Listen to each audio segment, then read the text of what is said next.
Leia a Bíblia e faça orações, faça orações, faça orações. Quem quiser crescer, faça orações, faça orações, faça orações. Oh, glórias! Estou aqui com esse louvor na minha mente desde ontem, porque eu saí do abrigo tão feliz que meu coração até hoje ainda está batendo forte. Com esse louvor que a Laura, de apenas 5 anos, estava cantando. Alguém ensinou para ela, eu não sei quem foi. Ela foi adotada, mas os 3 irmãos dela, por uma família lá da região dos Lagos. O Miguel, o irmão dela, está muito feliz porque disse que agora vai morar de frente para uma lagoa, que vai tomar banho na lagoa e vai ver peixinho. Imagina, uma criança que ficava presa. Aqui, ó, eu estou em Petrópolis ainda e vou lá no Palácio de Cristal agora. E então, eu quero aproveitar essa musiquinha e falar para você sobre a vida de João Marcos. João Marcos, quem foi João Marcos? A vida de João Marcos tem muito a nos ensinar e eu aprendi muito com o testemunho dele esses dias e eu quero dar esse testemunho para você. João Marcos, ele foi o filho na fé de Pedro, foi Pedro que o discipulou. João Marcos era filho de uma senhora chamada Maria, na casa da qual a igreja se reunia. Não se sabe exatamente o nome de João Marcos, mas se sabe que a família de João Marcos era uma família abastada, que tinha condições. E que João Marcos, quando foi chamado, ele era bem jovem. Então ele começou a andar com o nosso Senhor, ele viu tudo que o nosso Senhor fez. O evangelho de João Marcos, ele é um evangelho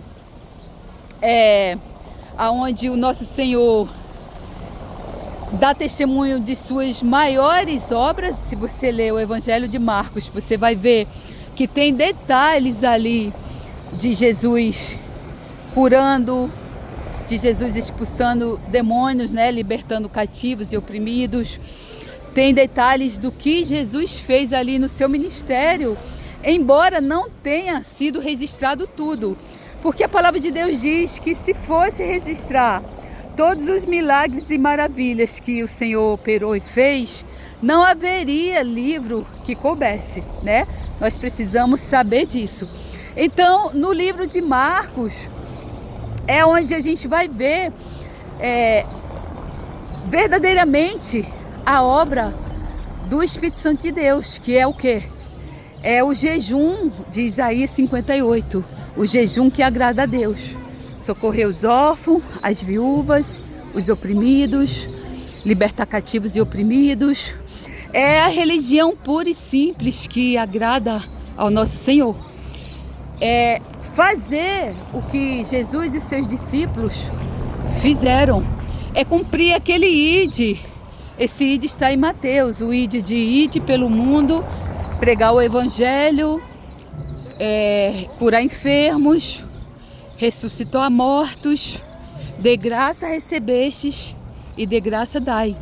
Então, se você lê o livro de Ezequiel, tem uma profecia no livro de Ezequiel, na verdade uma visão do livro de Ezequiel, aonde Ezequiel vê um anjo, na verdade um querubim, com uma face com 3 lados.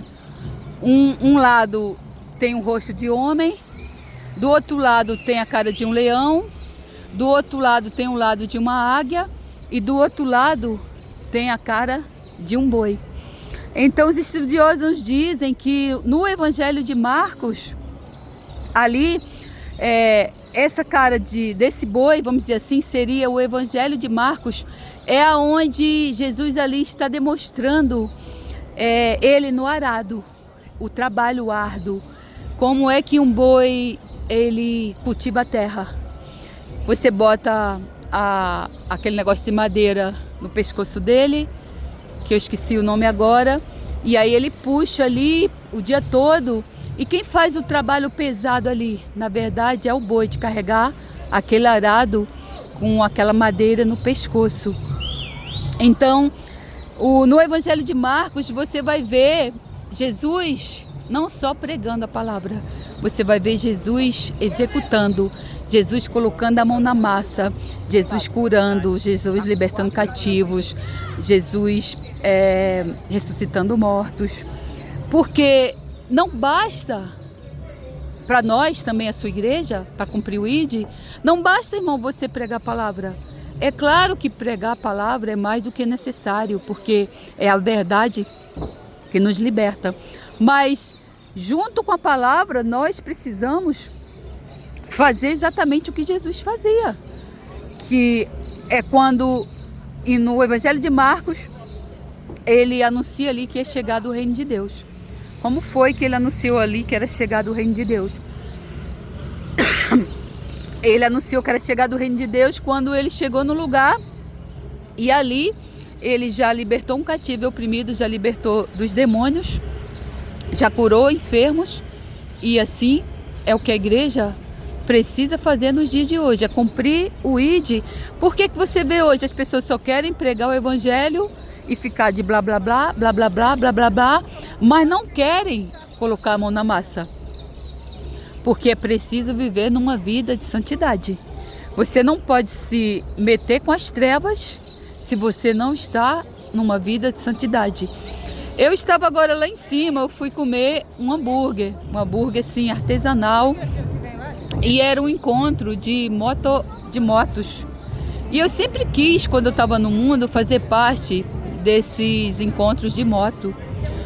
E estava tocando lá rock, e aí eu fiquei esperando o hambúrguer, e aí daqui a pouco eu já estava começando a dançar, escutar as músicas, o rock. E aí eu fiquei assim, não, já me deu vontade de ficar no lugar, porque estava animado. Eram as músicas mundanas que eu gostava de escutar, que eu gostava de dançar. E aí, quando o hambúrguer ficou pronto, eu peguei e vim comer na praça. Eu comecei a pensar, um pouquinho de levedura vai azedar a massa toda. Então, como é que a pessoa cai? Ela cai assim, ela começa a se desviar, ela começa a escutar uma musiquinha mundana, daqui a pouco ela está tomando um drink, ela acha que não tem nada, daqui a pouco ela se afasta da palavra. Daqui a pouco, quando ela percebe, já perdeu, já saiu da graça, já está no pecado.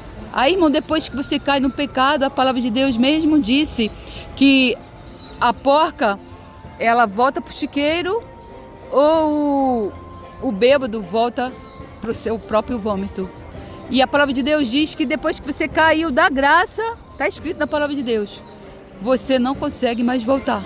Pode pesquisar a vida daquelas pessoas que tinham uma vida com o Senhor, uma vida rendida, uma vida de santidade, que andava na luz, que fazia a obra, que caíram. Pode pesquisar a vida dessas pessoas hoje. Muitas enlouqueceram, muitas estão aí na rua, na amargura, estão assim, num lamaçal como esse. Não conseguem mais voltar. Eu evangelizei um pastor na rua, convidei ele para ir para a igreja. Tinha sido um pastor da Igreja Universal, pastor Robson. Eu peço que você ore pela vida dele. Levei para a igreja, orei por ele, lá ele manifestou. Ele era um prometido para substituir o terreiro da mãe, que tinha criado um terreiro. Ela tinha um terreiro, a mãe dele era dona de um terreiro, e aquele terreiro de macumbaria, sei lá, que se chama macumbaria, era destinado para ele. Quando ela morresse, o terreiro era dele, vamos dizer assim, ele era o herdeiro. Ela ofereceu a cabeça dele, e eu tive a oportunidade de pregar para ele, levar ele para a igreja. Ele manifestou, ele não queria mais servir a Satanás, ele não queria mais de jeito nenhum voltar para o mundo. E eu levei ele para a igreja, infelizmente a igreja não o apoiou e ele voltou para o mundo. A última vez que ele me ligou, ele estava numa situação, tendo que responder para a polícia. E aí tudo que eu falei para ele é que o que eu poderia fazer por ele era levar ele para uma casa que eu ajudo, um abrigo que para a recuperação de dependentes químicos. Mas ele disse que não estava mais usando a cocaína. Eu não sei, Deus é quem sabe. Então, irmão, olha, não volte para o chiqueiro, irmão, da porca. Não volte para o chiqueiro de onde você saiu, irmão, em nome do Senhor Jesus. Olha, agora eu voltei, irmão, vim para cá, ó. Eu não quis ficar lá junto, escutando as músicas mundanas, as pessoas estavam lá bebendo. Nós precisamos saber que a luz e as trevas não têm mais comunhão. Uma vez na luz, é seguir para o alvo, irmão. É pelejar boa peleja. É resistir ao diabo e ele fugirá de vós. Então eu vou dar mais um tempo aqui. Depois eu vou embora. Debaixo da graça. Fiz o que eu tinha para fazer aqui. Comprei o que eu precisava comprar. Não comprei nada em excesso. Comprei as coisas que eram necessárias para praticar esporte. Não gasto mais meu dinheiro com roupas mundanas, com roupa para balada, glórias a Deus. Meu dinheiro eu tenho para dar, para sobra, eu tenho para dar, eu tenho para ajudar, entende? É assim uma vida com Deus. Você vai viver na abundância que o nosso Senhor falou. O ladrão não veio senão para matar, roubar e destruir. Eu vim para que vocês tivessem uma vida de abundância. Irmão, sai desse lamaçal, ó. Sai dessa vida de lama. Vem para o reino. Vem servir ao Rei da Glória. Ô, glórias! Vamos embora.